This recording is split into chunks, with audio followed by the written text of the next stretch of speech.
ہندوستان کے ہر مومنین و مومنات کو اپنے اس بات پہ فخر ہونا چاہیے کہ یہ جو مزار اقدس ہے یہ ہم میں سے تاریخ نے جسے سنہرے الفاظ میں لقب دیا شہید ثالث، یعنی کہ تیسرے شہید.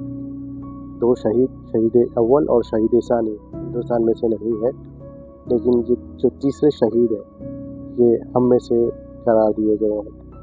چیف جسٹس آف انڈیا رہ کے انہوں نے سارے ہندوستانیوں کو اپنا حق دلایا، مولا علی کے راستے پہ چلتے ہوئے اور شہید ہو گئے صرف اس جرم میں کہ یہ محب اہل بیت شیعان اہل بیت تھے.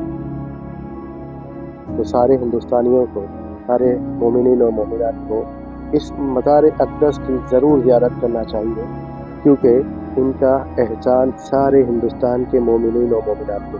والسلام.